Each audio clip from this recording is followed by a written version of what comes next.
పట్టుకొని అరే లంజావడక నువ్వు 3,000 పెట్టి పచ్చడి కొనలేని వాడివి, నువ్వు రేపు లవర్కి ఏం కొనిస్తావు, పెళ్లి చేసుకుంటే పెళ్ళాన్ని ఎలా పోషిస్తావు అని చెప్పి అమ్మలా బూతులు తిట్టారే.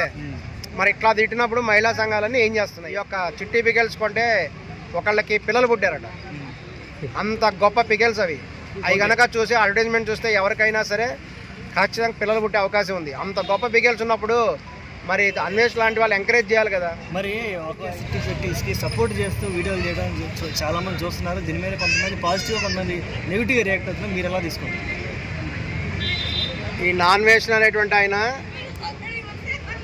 ఒకప్పుడు ఆయన ఒక లవర్ ఉంది, పెళ్లి చేసుకున్నాడు, తర్వాత అమ్మాయితో విడిపోయి ఒక రకంగా సన్నాసి అయిపోయి ఏం చేయాలో అర్థం కాక ఇక దేశాల వెంబడి మీద పడి తిరగడం స్టార్ట్ చేశాడు. ఈ విధంగా రోడ్ల వెంబడి దేశాల వెంబడి అన్ని తిరిగి కూడా ఇప్పుడు విదేశ పర్యటన చేయడం ద్వారా అతను బాగా కూడా డబ్బు సంపాదించాడు. మరి ఇక్కడ ఈ చిట్టి పికెల్ సంగతి కూడా తీసుకుంటే వీళ్ళు 3 అమ్మాయిలు, వీళ్ళందరూ ఏంటంటే సమాజంలో ప్రస్తుతం ఉండేటువంటి ఒక ఇబ్బందికరమైన పరిస్థితి. అదేంటంటే మహిళలకి వంట రాదు. ఇది ఒక పెద్ద సామాజిక సమస్య అయిపోయింది. ఇప్పుడు ఈ రోజున పచ్చళ్ళు విపరీతంగా సేల్ అవుతున్నాయంటే కారణం ఏంటి? ఇంట్లో పచ్చళ్ళు పెట్టుకోపోవటమే. ఎందుకంటే మహిళలకి పచ్చళ్ళు పెట్టడం రాదు ఇప్పుడు ఇంట్లో ఉండే వాళ్ళకి.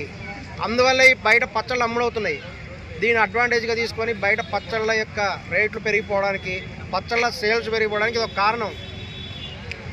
ఒకప్పుడు ఇంట్లో ఉండే ఆడవాళ్ళందరూ కూడా చక్కగా ఈ యొక్క ఆవకాయ అయితేనేమి, ఈ యొక్క చింతకాయ పచ్చళ్ళు, అనేక పచ్చళ్ళు పెట్టేవాళ్ళు, చక్కగా ఇంట్లో అందరూ తినేవాళ్ళు.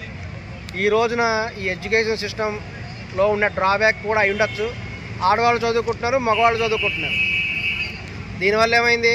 మగవాళ్ళు స్కూల్కి వెళ్తే ఆడవాళ్ళు స్కూల్కి వెళ్తున్నారు, బాయ్స్ అండ్ గర్ల్స్ అందరూ స్కూల్కి వెళ్తున్నారు. బాయ్స్ కాలేజెస్కి వెళ్తున్నారు, గర్ల్స్ కాలేజెస్కి వెళ్తున్నారు. ఈ విధంగా అందరు ఇంజనీరింగ్ చదివితే ఈ లేడీస్ కూడా ఇంజనీరింగ్ చదువుతున్నారు. ఇంకా ఇద్దరు సమానంగా చదువుతున్నారు కదా, మరి వంట నేర్చుకునే టైం ఎక్కడుంది లేడీస్కి? ఎందుకంటే జీవితంలో ఎంత డబ్బు సంపాదించినా కడుపు తిండి తినాలి కదా, తిండి కూడా ఇంపార్టెంట్. కానీ ఈ రోజున చాలామంది మహిళలకి వంట రాదు. ఇది ఒక దురదృష్టకరమైన విషయం. అందుకనే ఈ యొక్క పికెల్స్ అన్నీ కూడా చాలా డెవలప్మెంట్ అవుతున్నాయి, సేల్స్ పెరుగుతున్నాయి. ఇక చిట్టి పికెల్స్ దగ్గరికి వస్తే వీళ్ళు ఏంటంటే 3 అమ్మాయిలు, వీళ్ళు అన్ని రకాల కూడా ఇన్ఫ్లుయెన్సర్స్, వీళ్ళు కూడా చూసి జనాల్లో ఉండే ఈ యొక్క డ్రాబ్యాక్ని వాళ్ళు అడ్వాంటేజ్ తీసుకున్నారు, పికెల్స్ పెట్టారు. ఇక ఇష్టం వచ్చినటువంటి రేటుకి కూడా పర్మిషన్స్ కూడా లేకుండా, ఎందుకంటే మామూలుగా ఎంఆర్పి అని ఒకటి ఉంటుంది, జిఎస్టీ అని ఒకటి ఉంటుంది, ఇవన్నీ వాళ్ళు ఫాలో అవుతున్నారో తెలియదు. ఇవేమి కూడా లేకుండా కూడా ఇష్టం వచ్చినట్టుగా రేట్లు పెట్టి అమ్మడం ప్రారంభించారు. దానితోడు అన్నిటికంటే ఇంపార్టెంట్ వాళ్ళు చేసే అడ్వర్టైజ్మెంట్. వాళ్ళలో రమ్య అనేటువంటి ఆమె చక్కగా పౌడర్ పూసుకొని, లిప్స్టిక్ కట్టుకొని, తన అందచందాలు చూపుతూ ఈ పచ్చళ్ళు రేటు పెరగడానికి కూడా తగినటువంటి కృషి చేసింది ఆమె. ఇక జీన్స్ ప్యాంటు, టైట్ జీన్స్ ప్యాంట్లు వేసుకుంటూ, టైట్ టీషర్ట్లు వేసుకుంటూ వాళ్ళు చేసేటువంటి పచ్చళ్ళ అడ్వర్టైజ్మెంట్ చూసి ఆ పచ్చళ్ళు కలుపుతూ ఉంటే ఇక అది చూసిన వాళ్ళు ఇక పచ్చళ్ళు ఆర్డర్ చేయాలి అనేటువంటి దాంట్లో పడిపోతారు. గ్యారెంటీ అది. వాళ్ళు 3,000 కాదు కదా, 10,000 కేజీ పెట్టినా కొనేవాళ్ళు ఉన్నారు. ఓకే, ఇప్పుడు నాన్ వెజ్ సపోర్ట్ చేయడం నేను ఎలా చూస్తారు? ఇక నాన్ వెజ్ అనేటువంటి ఆయన ఈయనకు చూసినట్టయితే ఈ మధ్యన బెట్టింగ్ యాప్స్ మీద కూడా చాలా వరకు దృష్టి పెట్టాడు. నిజం చెప్పాలంటే ఇప్పుడు నాన్ వెజ్ అనేటువంటి ఆయన ఇండియాకి రావడం చాలా కష్టమైన విషయం. ఎందుకంటే కొన్ని మంది సమాచారం ఏంటంటే నాన్ వెజ్ అనే ఆయన ఇండియా కనుక వస్తే ఆయనకు ప్రాణహాని జరిగే అవకాశం ఉన్నది అని ఖచ్చితంగా కొందరు చెప్తున్నారు. ఎందుకంటే ఈ బెట్టింగ్ యాప్స్ అనేటువంటివి ఒక అంతర్జాతీయ మాఫియా లాంటివి. వాటి జోలికి వస్తే వాళ్ళు వదలరు, ప్రాణాలు తీసే అవకాశం కూడా ఉంది అని కొందరు యూట్యూబ్లోనే తమ అభిప్రాయాలు చెప్తున్నారు. ఎందుకంటే ఇవి 100 కోట్ల రూపాయల బిజినెస్ కాబట్టి, 1000 కోట్ల టర్న్ ఓవర్ ఉంటుంది కాబట్టి వీటిని అడ్డుకునే వాళ్ళని వాళ్ళు తప్పనిసరిగా వదిలిపెట్టరు. ఇది వాస్తవం. ఓకే, ఇలాంటి వాళ్ళందరినీ చీల్చి చెండాడిన అన్వేష్ ఈ చిట్టి పికిల్స్ విషయంలో ఎందుకు పాజిటివ్ టెంప్ట్ అయిపోయాడేమో. ఇక 3 అక్క చెల్లెళ్ళు ఉన్నారు. 3 అక్క చెల్లెల్లో ఎవరికైనా అన్వేష్ లైన్ వేస్తున్నాడో తెలీదు. చెల్లెళ్ళు అంటారు. మరి వాళ్ళు 3 ఓను అక్క చెల్లెళ్ళ లేకపోతే వేరు వాళ్ళు అక్క అని పిలుచుకుంటారో తెలీదు. వాళ్ళలో ఎవరైనా చూసి అన్వేష్ ఏమైనా లవ్ చేస్తున్నాడో తెలీదు. వాళ్ళు 3 అక్క చెల్లెళ్ళు సొంత అక్క చెల్లెలు కాకపోవచ్చు, అది కరెక్ట్గా తెలియదు ఎవరికి, వేరు వాళ్ళు అయి ఉండొచ్చు. ఏమన్నా రమ్య అనేటువంటి ఆమె మటుకు అన్వేషణ లవర్ ఏమో అని ఎక్కువ మంది భావిస్తూ ఉంటారు. అందుకే ఫుల్ సపోర్ట్ చేస్తున్నాడు. ఇక వీళ్ళని సపోర్ట్ చేయండి అంటే వాళ్ళని ఎందుకు సపోర్ట్ చేయాలి? అప్పటికి కూడా వాళ్ళు పెట్టేటువంటి రిప్లైస్ చూశారు. ఒక అతను చెప్పాడు, వీటి వల్ల చాలా గొప్ప విషయం ఉంది, ఈ యొక్క చిట్టి పికెల్స్ కొంటే ఒకళ్ళకి పిల్లలు పుట్టారట. అంత గొప్ప పికెల్స్ అవి కనుక చూసి అడ్వర్టైజ్మెంట్ చూస్తే ఎవరికైనా సరే ఖచ్చితంగా పిల్లలు పుట్టే అవకాశం ఉంది. అంత గొప్ప పికెల్స్ ఉన్నప్పుడు మరి అన్వేష్ లాంటి వాళ్ళు ఎంకరేజ్ చేయాలి కదా. మరి ఇదే పని ఒక అబ్బాయి చేస్తుంటే అన్వేష్ అట్లా రియాక్ట్ ఉండేవాడు. అదే అందరూ అంటుంది. ఇదే కనుక ఇప్పుడు మహిళా సంఘాలన్నీ ఏం చేస్తున్నాయి, ఒక సంజయ్ ఏం చేస్తుంది, ఇంకొక ఆమె ఏం చేస్తుంది అనేది ఎవరికి అర్థం కావట్లేదు. ఎవరికైనా ఆడవాళ్ళకి ఏదైనా సమస్య రాగానే ఓ అని చెప్పేసి మహిళా సంఘాలన్నీ వస్తాయి. మరి మహిళా సంఘాలు సైలెంట్గా ఎందుకున్నారు? వీళ్ళు ఆ లెక్కన కస్టమర్లను పట్టుకొని, అరే లంజావాడక నువ్వు 3,000 పెట్టి పచ్చడి కొనలేని వాడివి, నువ్వు రేపు లవర్కి ఏం కొనిస్తావు, పెళ్లి చేసుకుంటే పెళ్ళాన్ని ఎలా పోషిస్తావు అని చెప్పి అమ్మనా బూతులు తిట్టారే. మరి ఇట్లా తిట్టినప్పుడు మహిళా సంఘాలన్నీ ఏం చేస్తున్నాయి, దాన్ని ఎందుకు ఖండించలేదు అనేటువంటి విషయం కూడా అందరూ గమనించాలి. అదేవిధంగా ఆడవాళ్ళని కూడా చాలా అసభ్యకరంగా మాట్లాడారు. మీకు డబ్బులు చాలకపోతే మేము ఎంత దరిద్రంలో ఉన్నావో తెలిసిపోతుంది, అందరిలో పాచి పని చేసుకొని డబ్బు సంపాదించి ఆ డబ్బు పెట్టి వీళ్ళకి కొనాలా అంటే అందరూ కూడా పాచి పనులు చేసి డబ్బులు సంపాదించి పికెల్స్ కొనాలేమో. ఈ విధంగా కూడా గొప్ప సందేశం ఇచ్చారు. ఏమైనా సరే వీళ్ళు ఇచ్చినటువంటిది ఒక అన్ఎంప్లాయిడ్ యూత్ని మటుకు తాకింది. అందుకే ఇంత సెన్సేషన్ అయింది. వాళ్ళ తిట్ల కంటే కూడా చాలామంది అన్ఎంప్లాయిడ్ యూత్ తగినటువంటి ఉద్యోగాలు లేక బాధపడే వాళ్ళందరూ కూడా, తగిన ఇన్కమ్ లేని వాళ్ళు కూడా 3,000 రూపాయలు అంటే ఎవడు కొంటాడు? బయట 500 రూపాయలకే దొరుకుతుంది. 500 రూపాయలు 1,000 రూపాయలది వాళ్ళు దాదాపు 3 times ఎక్కువ రేటుతో అమ్ముతున్నారు.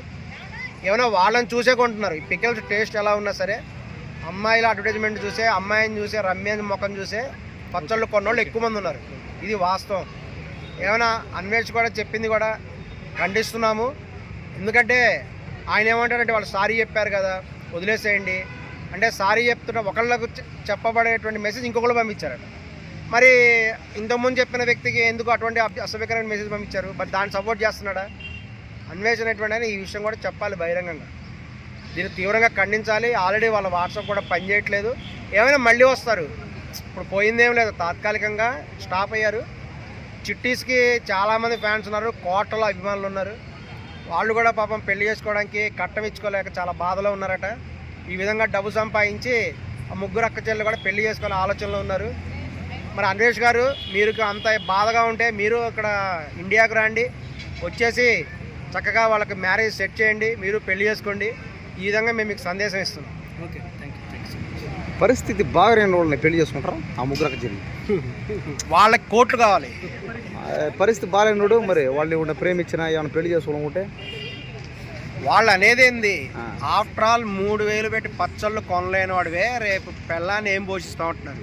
ఓకే, గర్ల్ ఫ్రెండ్ కి గోల్డ్. ఇప్పుడు వాళ్ళకి ఏం కావాలంటారా? డబ్బు కావాలా? ఏం కావాలి? డబ్బు అంటే వాళ్ళ ఉద్దేశంలో గర్ల్ ఫ్రెండ్స్ అంటే అది కొని ఇది కొని అని పీడిచ్చేవాళ్ళు, పెళ్ళాం అంటే అవన్నీ కావాలి పీడిచ్చేవాళ్ళని వీళ్ళ ఉద్దేశం ఉంది. నిజమే కదా, ఎందుకంటే వీళ్ళు పీడిస్తారు. ఈ యొక్క అక్క చెల్లెలు రేపు వీళ్ళని ఎవరైనా పెళ్లి చేసుకుంటే మొగుడిని పీడిస్తారేమో, అందుకే వీళ్ళకి ఇటువంటి ఆలోచనలు కూడా వస్తున్నాయి.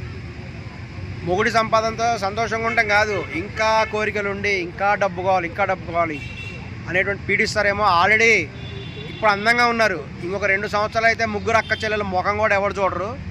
ముదిరిపోయిన బెండకాయలని మగవాళ్ళు అంటారు, వీళ్ళని ముదిరిపోయినటువంటి వంకాయలు అంటారు. ఈ చిట్టి సిస్టర్స్ కూడా ముదిరిపోయిన వంకాయలాగా అయిపోతారు. వాళ్ళని ఎవరు కూడా ముఖం చూస్తే కూడా ఎవరు పెళ్లి చేసుకోరు. కాబట్టి వీలైనంత తొందరగా కూడా చిట్టి సిస్టర్స్ ఎవడో ఒకరిని చూసి తమ హోదా తగిన వాడిని, లేకపోతే కొంచెం వాళ్ళకి నచ్చినటువంటి వాళ్ళు కొంచెం తక్కువ పరిస్థితిలో ఉన్నా సరే వాళ్ళని చూసి మంచిగా పెళ్లి చేసుకుంటే వాళ్ళకి ఎంకరేజ్ చేస్తారు, వాళ్ళ బిజినెస్ బాగా డెవలప్ అయ్యేటువంటి అవకాశం ఉంది. Okay, thank you.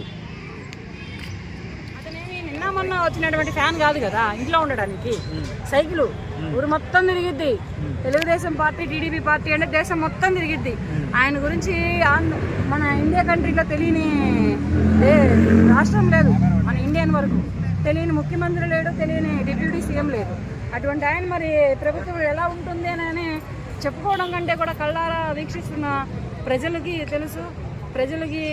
అతని మేధస్సు శక్తిని పెట్టుకొని నారా లోకేష్ గారే కానీ పవన్ కళ్యాణ్ గారే కానీ అతను ఎక్కడికైనా ఉరుకులు తీసిన వాళ్ళు తీశారు. తీలేక ఇతను ఆగిపోతే ఈయన కాళ్ళని వీళ్ళ పవన్ కళ్యాణ్ గారు నారా లోకేష్ గారు చక్రాలు చేసుకొని వీళ్ళు ఉరుకులు తీస్తూ అక్కడ రాష్ట్రాన్నే కానీ రాష్ట్రంలో అభివృద్ధినే కానీ చాలా బాగా చేస్తున్నారు. ఇక డెవలప్ అవ్వాలి అంటే ఆంధ్రప్రదేశ్ రాష్ట్రం చంద్రబాబు నాయుడు గారు చేయటమే అవుతుంది. చంద్రబాబు నాయుడు గారు ఒక్కరి వల్లే అవుతుంది ఆ రాష్ట్రం డెవలప్మెంట్. ఇంతకు ముందు వచ్చినటువంటి ప్రభుత్వం చేయలేదు. మళ్ళీ రాబోయే కాలంలో మళ్ళీ ఎలక్షన్లలో ఒకవేళ వీళ్ళు ఈ కూటమి ప్రభుత్వం వచ్చిందంటే ఇంకక్కడ తిరుగు లేదు. ఎందుకంటే ఒక తెలంగాణ రాష్ట్రాన్ని మించిపోవచ్చు, ఒక మహారాష్ట్ర రాష్ట్రాన్ని మించిపోవచ్చు, ఒక కర్ణాటక రాష్ట్రాన్ని మించిపోవచ్చు, మరి ఒక ఏ రాష్ట్రాన్నైనా కానీ మించినటువంటి పరిపాలనే కానీ, మించినటువంటి సదుపాయాలే కానీ, మించినటువంటి అవకాశాలే కానీ, పెట్టుబడులే కానీ, అభివృద్ధే కానీ, యువతకి ఉద్యోగాలే కానీ, బిజినెస్లే కానీ, ఏవైనా కానీ ఈసారి రాబోయే కాలంలో పెట్టుబడుల రాష్ట్రం ఏదమ్మా అంటే ఆంధ్రప్రదేశ్ రాష్ట్రంగా పేరుగాంచుతుంది. ఓకే, క్యాపిటల్ విషయంలో ఎలా ఉంది, వాళ్ళ స్టాండ్ ఎలా ఉంది, ఎలా ముందుకెళ్తున్నారు, మీరేమంటారు? దాని గురించి నేను చెప్పక్కర్లేదు. క్యాపిటల్ విషయంలో క్లారిటీగా ఉన్నారు. వాళ్ళు మైండ్ ప్లాన్ ఫస్టే పెట్టుకున్నారు. ఎందుకంటే వాళ్ళు 2019లోనే పెట్టుకున్నారు. దాన్ని ఈ 19 నుంచి వేరే ప్రభుత్వం రావడం వలన కొంచెం అదంతా డిస్టర్బ్ అయిపోయింది. మళ్ళీ ఆ క్యాపిటల్ని మళ్ళీ వీళ్ళు వేస్తున్నారు. ట్రాక్ అయితే వేస్తున్నారు. ట్రాక్ మీద ట్రైన్ ఎట్టయినా నడుస్తుంది.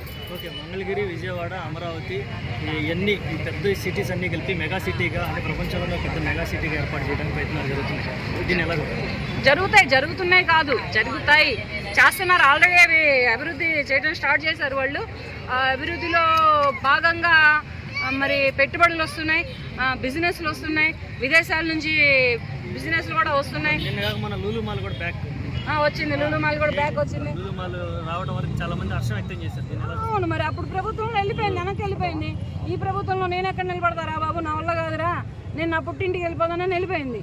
మళ్ళీ అటువంటి లూలు మాల్ అనేది మరి ఆంధ్రప్రదేశ్ రాష్ట్రంలో అడుగు పెట్టింది అంటే మరి అదంతా చంద్రబాబు నాయుడు గారి మేధస్సుతనం, చంద్రబాబు నాయుడు గారి చాకచక్యం. ఈ చంద్రబాబు నాయుడు గారికి ఉన్నటువంటి మేధస్సుతనానికి వీళ్ళిద్దరూ ఒకళ్ళు లెఫ్ట్ హ్యాండ్, ఇంకొకళ్ళు రైట్ హ్యాండ్గా ఉండి రాష్ట్రాన్ని మాత్రం వీళ్ళ ముగ్గురు బాగా నడిపిస్తున్నారు. Okay madam, thank you.